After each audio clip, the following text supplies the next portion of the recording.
Duberlí Rodríguez, flamante presidente electo de la Corte Suprema de Justicia del Perú. Bienvenido. Gracias, Nicolás, a tus órdenes. Señor presidente, le voy a decir de ahora en adelante, por los próximos 2 años por lo menos, ¿no? ¿Qué significa que, yo le soy muy sincero, Duberlí, a mí me impresionó positivamente la entrevista que tuvimos hace unas semanas atrás con respecto a la situación del Poder Judicial y a la necesidad de que se produzca un cambio. Y me sorprendió que usted fuera el electo, ¿no? Es decir, alguien que está proponiendo un mensaje, ¿no? Digamos, severo de cambio. Me llamó la atención de que esto pudiera ocurrir, pero estas cosas están pasando, ¿no? Así es. ¿Qué es lo que nos espera? Bueno, nos espera un trabajo bastante fuerte. Voy a tener que trabajar, pues, no sé, sin horario. ¿Por qué? Porque los problemas del Poder Judicial no esperan. Y estos problemas son para resolverlos en favor de la ciudadanía, porque se administra justicia a nombre de la nación o a nombre del pueblo. Vale decir, nosotros nos debemos al pueblo y tenemos que dar cada vez un mejor servicio al pueblo, que es el servicio de justicia.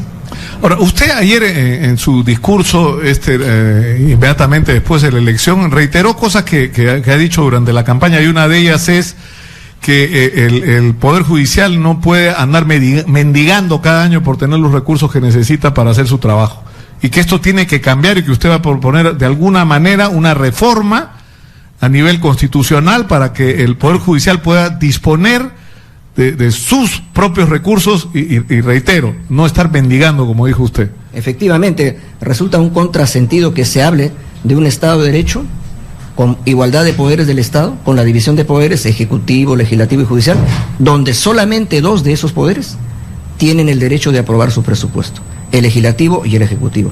Y el judicial, como si no fuera poder del Estado, no tiene esa atribución.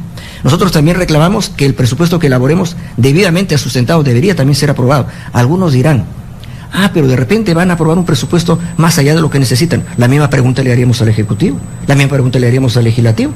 ¿Por qué ellos sí? ¿Por qué nosotros no? El tema es que nosotros haremos un ejercicio responsable de esa autonomía presupuestal, respetando lo que se llama el principio de balance presupuestario, no afectar obviamente el equilibrio presupuestal.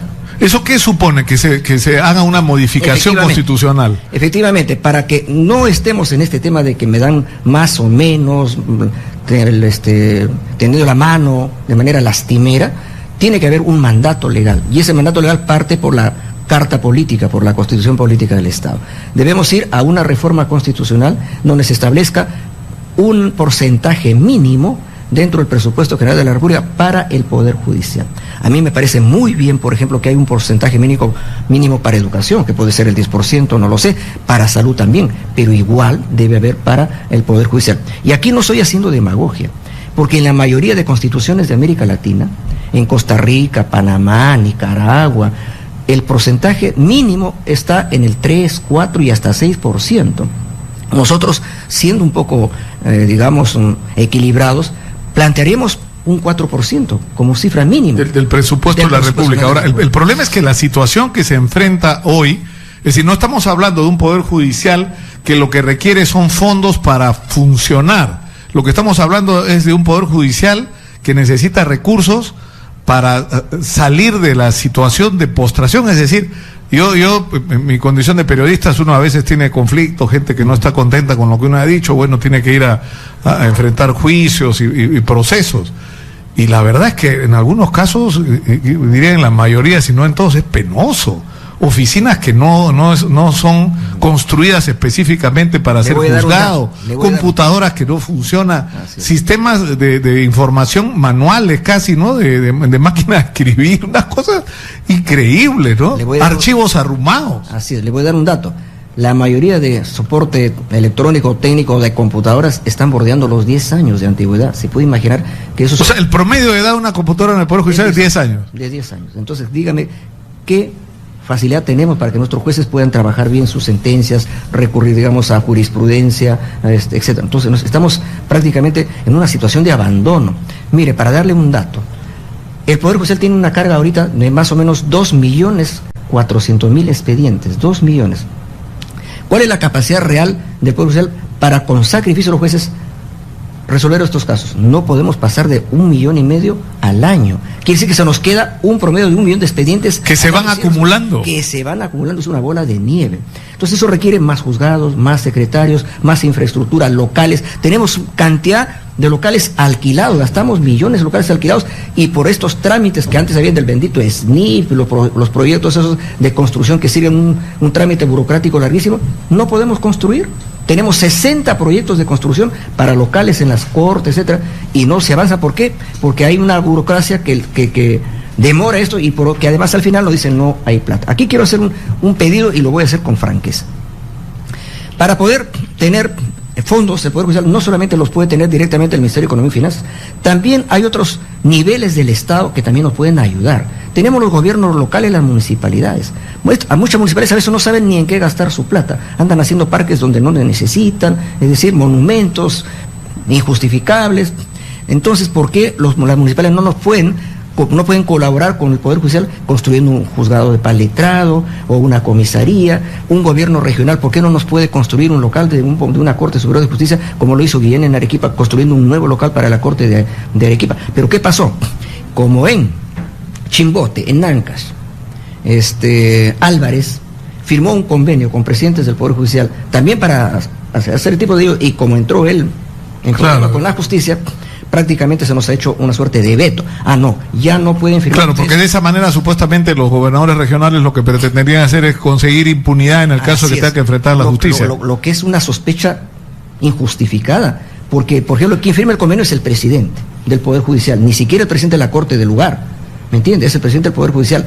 Y la pregunta es, ¿acaso el presidente de la Corte Suprema va a participar en el juzgamiento de esa persona si es que hipotéticamente llega a ser acusada? No, yo por ejemplo a partir de enero del próximo año ya no hago labor jurisdiccional, ya no soy juez que hace despacho jurisdiccional. Claro, ahora, ¿esto qué significa en términos prácticos? Porque estamos hablando de construcción de locales, estamos hablando de un retraso salarial de tal nivel que ha provocado una huelga que ya lleva no sé cuántos, 10 días creo. Bueno, ahí va mi apuesta. ¿No? Mi apuesta es por la justicia digital. Pero esa justicia digital tiene un alto costo. Mire, solamente para meter a expediente judicial digital en el Lima Norte, Cono Norte, 14.000 expedientes nos ha costado 15 millones de soles. En un procedimiento ejecutado por una empresa española, ANISA. Pero ese primer tramo, o ese, digamos, experimento, pues de 14.000 expedientes para los 2,5 millones que tenemos de expedientes, pues resulta pero muy pequeño. Entonces necesitamos mucha inversión. Entonces, si no podemos poner todos los procesos en justicia digital, por lo menos hagamos por etapas. Por ejemplo, 500.000 expedientes, que podría ser el objetivo mío de este próximo año. Pero no tengo ahorita un presupuesto asignado para hacer economía. Claro, es decir, no ponerse objetivos muy claros con respecto a las fases que hay que dar, porque lo que no puede ser es que nuestro sistema de justicia no esté a nivel de lo que la modernidad exige, porque además cuanto más engorroso, más riesgo de corrupción existe. Más exposición tenemos a la corrupción. Menos transparencia. Bueno, aquí hay varias alternativas. Yo nomás esbozo las que se me vienen a la idea, algunas, por ejemplo. ¿Por qué el sector privado también no puede invertir en justicia? Exitosa. Tenemos la Sociedad Nacional de Industrias, la CONFIEP. Por ejemplo, a mí me hubiera gustado que el presidente de la Corte Suprema esté en el CADE, donde a los empresarios del país les digan cuál es la realidad del Poder Judicial. Ellos necesitan seguridad jurídica, ellos necesitan seguridad para sus inversiones, para que el mercado funcione bien, porque muchas de esas cosas a veces se judicializan. Por ejemplo, los juzgados mercantiles o la justicia mercantil. Entonces, no tiene que ver solamente con un aparato de justicia que funcione para enfrentar temas que tienen que ver con la delincuencia, sino con todos los conflictos que se presentan en relación a temas comerciales, de negocios, que son muchísimos, claro, además, ¿no? Los conflictos son de distinta naturaleza, solo que los más visibles, la vitrina es el tema penal, pero el Poder Judicial resuelve casos civiles, laborales, constitucionales, contenciosos administrativos, medioambientales. Entonces, todo ese abanico necesita tener una respuesta oportuna por el Poder Judicial. Pero sigo más. Por ejemplo, si no tenemos un apoyo del sector privado, la cooperación internacional también tiene que abrirnos las puertas. Banco Mundial, Banco Interamericano de Desarrollo, el grupo de los 5, los BRIC. ¿Y por qué, por ejemplo, ahora que China es nuestro principal, digamos, referente de comercio internacional? Por ejemplo, cuando el presidente de la República lleva su avión presidencial con invitados especiales, ministros, empresarios, también debe incorporar a autoridades del sistema de justicia, para que en el lugar de repente conseguimos también apoyo. Por ejemplo, China. ¿Por qué no podemos en este caso digamos, pedirles que nos den, por ejemplo, apoyo para avanzar en este proceso de la justicia digital? Claro, yo recuerdo además, porque hay antecedentes de esto, en algún momento, a mitad del gobierno de Fujimori, se abrió la posibilidad de una gran reforma a raíz, precisamente de una huelga blanca. Usted era un joven juez en esa época y hubo toda una protesta de los jóvenes jueces porque se transforme el Poder Judicial. Y me parece que fue el Banco Interamericano de Desarrollo, el Banco Mundial, ofreció los recursos para esa reforma y para esa modernización. Ahí se compraron las primeras computadoras, claro, para dejando atrás las máquinas mecánicas. Claro, lamentablemente el proceso se truncó porque ahí ya sabemos lo que pasó después, ¿no? Es decir, se prefirió controlar el Poder Judicial, ¿no? Y asociarse precisamente no con los sectores, digamos, más progresistas y sanos del Poder Judicial, ¿no? Sino con los que podían ser manipulados en términos políticos, como se vio incluso en videos. Pero ¿cómo va a enfrentar? Es decir, uno de las discusiones que se tiene en este momento es el tema de la probidad, de la calidad de los jueces, no solamente en el sentido de que puedan caer en actos de corrupción, sino en la calificación, en la eficiencia. Y esto lleva al Consejo Nacional de la Magistratura. Efectivamente, por ejemplo, nosotros tenemos más de 700 jueces supernumerarios. ¿Qué significa jueces supernumerarios? Son los jueces que no son titulares, porque los llamados jueces provisionales, la verdad que ellos son titulares solo que en un cargo inferior, que ha sido promovido a un superior. Por ejemplo, en la Corte Suprema hay un juez supremo provisional. Ese juez supremo provisional es juez superior titular, por decir, en Lima, que ha sido promovido a una instancia superior, pero sin que eso... Entonces no hablemos mal de los provisionales. Los supernumerarios son los abogados de la calle que son invitados por el presidente de una corte para ser jueces. Ahí tenemos 700. Más de 700, que son plazas vacantes en el Poder Judicial. Entonces, aquí lo que nosotros pedimos es que el Consejo Nacional de la Magistratura, que es el único organismo constitucionalmente facultado para nombrar jueces, debe, digamos, hacer de manera más rápida estos procesos de selección. Ahora, usted ha ofrecido ayer al final de su discurso, y lo hizo también cuando estuvimos acá, una relación distinta con los medios de comunicación, y a través de los medios de comunicación con la población. Usted ha dicho puertas abiertas, transparencia total. Así es, efectivamente lo primero que hicimos ayer fue dar cuenta de la elección en el Palacio de Justicia y respondí a algunas preguntas, aparte que dije cuáles son los ejes de mi programa. Hoy día estoy desfilando prácticamente todo el día, desde la mañana. He estado en Radio Nacional, en Televisión del Estado, en radioprogramas y ahora con usted. Y el lunes continuaré. ¿Por qué? Porque nosotros necesitamos hacerle llegar a la ciudadanía cuál es la situación real del Poder Judicial, porque si la ciudadanía no sabe cuál es la situación real, nos condenan sin digamos, conocimiento de causa, y eso es una cosa injusta. Entonces el porcentaje de desaprobación ciudadana que tenemos es bastante elevado, estamos bordeando el 15%, y eso es prácticamente pero también es verdad, bueno, ayer ha habido elección no solamente de las instancias, digamos, de gobierno, sino de control, ¿no es cierto? No, de control, bueno, en cada corte sí. En las cortes, ¿no es cierto? De las ODECMAS. Y eso es un problema, es decir, hay un problema de corrupción, es decir, hay un problema en general en la sociedad peruana con la corrupción, pero hay un problema en el Poder Judicial también, ¿no? Sí. No, claro, nosotros no negamos la posibilidad de que haya jueces que estén inmiscuidos en temas de corrupción, pero sí lo digo con mucha firmeza. No hay ningún caso últimamente que se haya descubierto a un juez en un acto de corrupción, con lo cual me permite afirmar que la corrupción entre los jueces es excepcional. No es una cosa que se presente cotidianamente. ¿Qué cosa es lo que se descubre por lo general últimamente? Un secretario de juzgado cobrando 300 soles, 200 soles por acelerar el trámite de un proceso. Entonces, eso es una corrupción hormiga. Y en ese tema de esa corrupción hormiga, el principal responsable de controlarla es cada juez. Hay que empoderar al juez. Aquí pudiera ser que no tenga la misma opinión que mi colega, la doctora Ana María Aranda, que es la jefa de la ONMA, pero yo creo que la ONMA es sobre todo fundamentalmente para prevenir, para desarrollar campañas de prevención.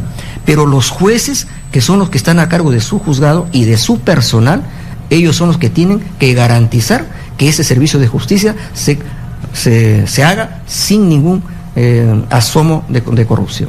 Bueno, y crear canales más activos, ¿no? Que la gente sepa que cuando hay un acto de corrupción puede recurrir. Bueno, hemos tenido experiencias periodísticas importantes, porque cuando ha llegado denuncias, muchas veces nos ha pasado que se va a la ONMA hace toda la investigación y incluso registran en cámara todo el proceso, claro, y descubren la ONMA tiene una línea abierta tiene una línea abierta, un número para llamar, así como hay de emergencia en la policía, ¿no? La UMA también lo tiene. Y si la ciudadanía no denuncia, es que está convirtiéndose en cómplice de ese fenómeno de corrupción, ¿no? Eso me hace recordar, por ejemplo, a la frase esa ya tan famosa últimamente: con tal que haga obra, no importa que robe. No, es que se tiene que hacer obra sin robar. Y un juez tiene que trabajar sin cobrar al litigante, porque al juez le paga el Estado. Entonces no tiene por qué ser ningún cobro adicional. Yo creo, para terminar, doctor Duberly Rodríguez, que esto hay que tomarlo en serio. Es decir, hay que sincerar la situación, hay que decir, no sé, cuánto dinero más del que se le ha asignado. 1.000 millones más son los que necesitan. A la gente le parece mucho dinero. No, es lo que se necesita. Si queremos una justicia que merezca el nombre, esa es la plata que se requiere. La pregunta es: ¿dónde va a salir? Bueno, para eso están los mejores, se supone, en el gobierno, en los ministerios, ¿no es cierto? Para eso les estamos pagando. Hubo toda una discusión sobre cuánto había que pagarle a los funcionarios del Estado y que los sueldos deberían ser atractivos y competitivos con el sector privado para atraer a los mejores. Bueno, lo hicimos, el país lo aceptó. Ahora lo que tenemos los ciudadanos es el derecho a exigir que hagan su chamba. Que no nos vengan a decir simplemente ante cada problema no hay. No es una respuesta aceptable. Lo que necesitamos son soluciones inteligentes, creativas. En otros países se ha vinculado, por ejemplo, al tema de seguridad, determinados ingresos de la producción minera, ¿no es cierto?, de determinados impuestos directos, que un porcentaje pase para resolver problemas específicos. Este podría ser el caso, ¿no? Claro. Pero entonces, lo que hay que hacer es esforzar la imaginación. Claro, hay que ser creativo, imaginativo. Hay, por ejemplo, obras por impuestos.